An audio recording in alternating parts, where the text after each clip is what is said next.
श्रीमन्नारायण। श्रीमन्नारायण। मेरा एक प्रश्न था कि जैसे जिसकी औलाद नहीं होती, संतान नहीं होती है, तो क्या उसको मोक्ष नहीं मिलता? अच्छा, आपका प्रश्न ये है। आपके प्रश्न को हम अगर इस प्रकार से कहें कि जो गृहस्थ आश्रम में नहीं है तो क्या उसको मोक्ष नहीं मिलता है कि उसके पूर्वजों को नहीं मिलता है? उसके पूर्वजों को। हाँ, तो दोनों हम एक साथ लेके चल रहे हैं। जी। ठीक है। तो जैसे आपने सत्संग में सुना होगा, भागवत में भी ऐसी कई कथा आती है, महाभारत में भी आता है, ठीक है, पुराणों में आता है कि जो ऋषि मुनि हैं, जो महान तपस्वी हैं, ब्रह्म ऋषि हैं, नियम तो सब पे लागू है, लेकिन कुछ हद तक वो भगवान की पूजा अर्चना करके अपने आप का एक स्थान वो उच्च पद पे बैठ जाते हैं जी। चाहे वैकुंठ हो, ब्रह्मलोक हो, शिवलोक हो, साकेत हो या गोलोक हो, जहाँ तक जिस प्रकार से वो भक्ति करते हैं, तप करते हैं, भगवान का मनन चिंतन करते हैं, उस प्रकार से उनको एक दिव्य स्थान मिल जाता है। लेकिन सामान्य रूप से कई ऋषि मुनियों को भी वो उच्च स्थान तो मिलता है, लेकिन उनके जो पूर्वज हैं, उनके जो पितर लोग जिसे हम कहते हैं पितर जी। हाँ, वो बिल्कुल लटके रहते हैं राह में जी। ठीक है, उनको न मुक्ति मिलती है, न मोक्ष मिलता है। और कहीं कहीं यहाँ तक है कि वो आर्यमा को आप जानते हैं, जो पितरों के देवता हैं, आर्यमा जी उनको भाई फैसला ही नहीं कर पाते ना कि यार अब जैसे वो पितृलोक में चले गए हैं हमारे पूर्वज, और उनके पुत्र मान लीजिए हम हैं, और हमने अगर शादी नहीं किया हो, संतान नहीं पैदा किया है, तब तक वो दुख भोगेंगे, वो दुख भोगेंगे, उनको मोक्ष नहीं मिलेगा, ये बात सही है। और जो शादी नहीं करता, जो गृहस्थ आश्रम में नहीं रहता, ठीक है, पुत्र संतान नहीं पैदा करता, वो भी जैसे एक नरक का नाम है पूत नरक। कौन सा? पूत नरक। पूत नरक। पूत नरक से ही पुत्र बना है। माने अगर आपने पुत्र पैदा कर दिया, संतान पैदा कर दिया, तो आप कन्फर्म है कि उस नरक की यात्रा नहीं करेंगे। लेकिन आप संन्यास ले चुके हैं और ब्रह्मचर्य का भी पालन सही नहीं किए हैं, गृहस्थ का भी पालन सही नहीं किए हैं, तो आपको उस नरक में जाना पड़ेगा जो पूत नरक है। और जो गृहस्थ आश्रम में आकर के पुत्र पैदा करता है, वो कभी उस नरक में नहीं जाता है। और पुत्र का पैदा करने पे, संतान गृहस्थ आश्रम में आने पे जो ऋण होता है, कौन कौन ऋण होता है? एक देव ऋण होता है, ठीक है, एक मातृ ऋण होता है, ठीक, एक पितृ ऋण होता है, एक गुरु ऋण होता है, ठीक है, और एक ऋषि ऋण होता है। 5 प्रकार के ऋण होते हैं। जब हम गृहस्थ आश्रम में जाते हैं तो इन 5 ऋणों से हम मुक्त हो जाते हैं। एक ये भी है। एक कथा आती है जड़त्कारु ऋषि की।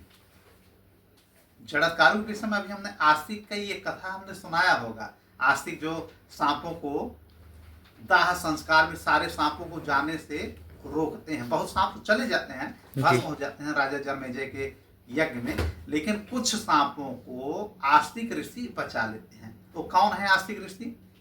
जड़त्कारु जो मनसा देवी है उनके पुत्र हैं, और जड़त्कारु इनके पिताजी का भी नाम है, माने इनके माता का भी नाम है जड़त्कारु और पिता का भी नाम है जड़त्कारु। जड़त्कारु ऋषि थे और इनकी मां जड़त्कारु नाग कन्या थी, कद्रू की लड़की थी, ठीक है। वासुकी जो है और शेषनाग उनकी बहन थी जड़त्कारु, और उनकी लड़का जो ये थे आस्तिक, ठीक है। जड़त्कारु का मतलब क्या है? जड़त्कारु मतलब जिसका शरीर बिल्कुल क्षीण हो गया है, कमजोर हो गया हो। तो जो ऋषि थे जड़त्कारु और जो ये थी नाग कन्या मनसा देवी, जिसको जड़त्कारु कहते हैं, इन दोनों की शादी बहुत विषम परिस्थितियों में हुई, बहुत लेट पास हुआ। क्योंकि जब ये श्राप मिल गया है कि सारे सांप उस यज्ञ में मारे जाएंगे जन्मेजय के, तो वासुकी नाग वगैरह सब मिल करके लाखों नाग इस प्रयत्न में लग गए कि इसका तोड़ क्या है। तब ये पता चला कि इंद्रदेव बताया कि ब्रह्मा जी से हम लोगों की जो बात हुई है उसके अंतर्गत जड़त्कारु से जो लड़का होगा आस्तिक, वही बाद में जाके जन्मेजय का यज्ञ रुकवाएगा याचना करके, तो और सांप बच जाएंगे। हुआ भी वैसा, आस्तिक ने रुकवा दिया है। आधे से ज़्यादा सांप बच गए हैं जो आजकल धरती पे हैं। पहले के सर्प तो बहुत भयंकर भी थे जो दाह संस्कार में चले गए थे जन्मेजय के। अब हम इस पे आते हैं कि सदगति होती है कि नहीं पितरों की। जो जड़त्कारु ऋषि थे पहले तो ठीक ठाक पहलवान थे, तो जड़त्कारु नाम क्यों पड़ा? जब तपस्या करके बिल्कुल उनका शरीर जीर्ण हो गया, कमजोर हो गया, इसी को जड़त्कारु कहते हैं। कारु माने शरीर होता है, जड़ मतलब होता है कमजोर होना, जड़ माने कमजोर होना। तो इस प्रकार जड़त्कारु ऋषि बने। ये एकदम बूढ़े हो गए थे पूर्ण रूप से।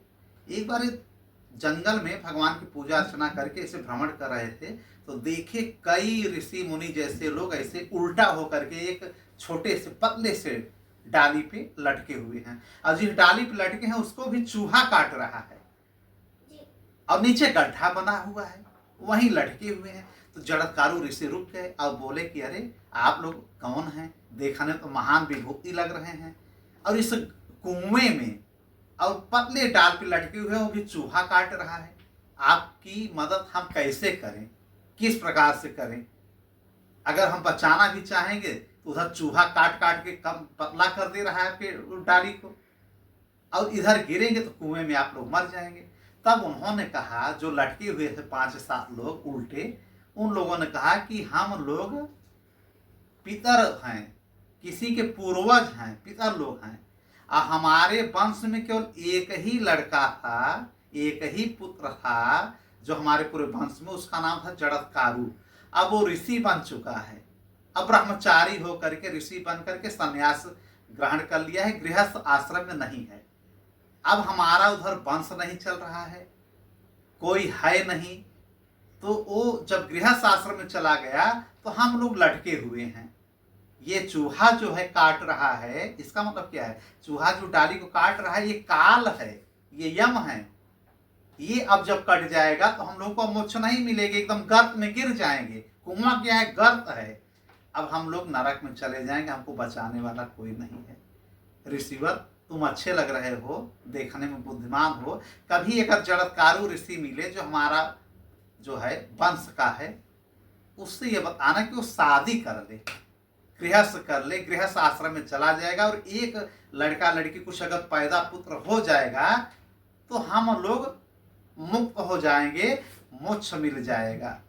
तब जड़त्कारु ऋषि प्रणाम करते हैं, कहते हैं ऋषि मैं ही हूँ, मैं इतना भागा हूँ, मैं भगवान की इतना पूजा कर रहा हूँ, तपस्या कर रहा हूँ, भक्ति कर रहा हूँ, लेकिन मैं अपने परिवार के, अपने पितरों को हम संतुष्ट नहीं कर पा रहे हैं, हमारी वजह से लोग लटके हैं, नरक में जाने वाले हैं।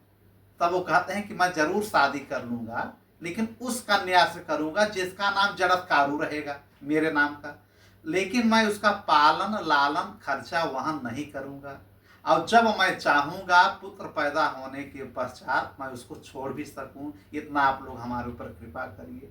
लेकिन मैं शादी करने के लिए खुद नहीं चाहूंगा, उसके घर से कोई आएगा याचना करेगा तब मैं शादी करूंगा। तमाम प्रकार की शर्त रखा। उनके पूर्वजों ने कहा कि पितरों ने कहा कि ठीक है, जैसा आप समझिए, लेकिन शादी कर दीजिए। ठीक काफी समय तक ये ढूंढे कि कोई जड़त्कारु नाम किया जाए, हमसे शादी करे।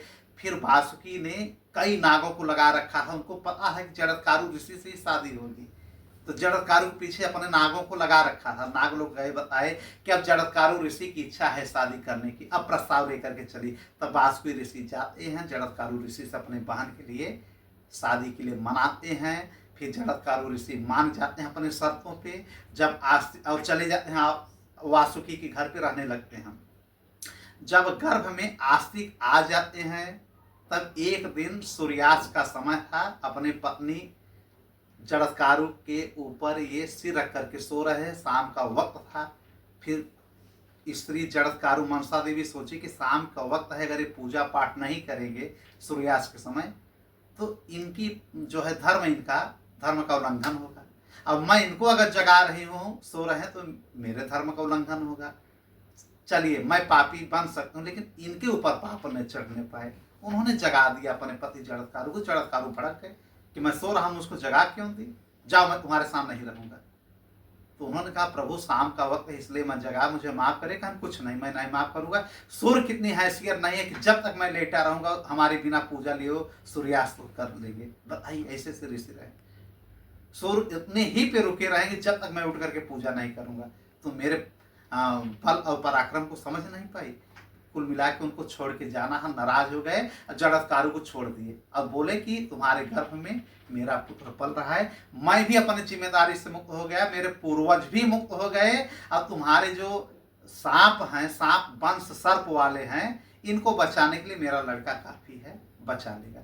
इस प्रकार से ये कथा आती है कि किस प्रकार से पितृ लोगों को बचाया जा सकता है गृहस्थ आश्रम में जाकर के।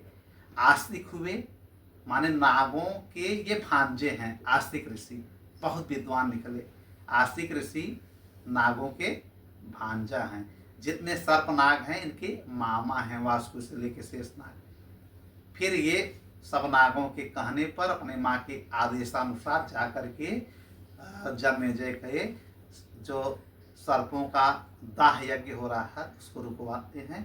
इस प्रकार से ये कथा आती है कि बिल्कुल एक गृहस्थ आश्रम की मान्यता बहुत ज़्यादा है।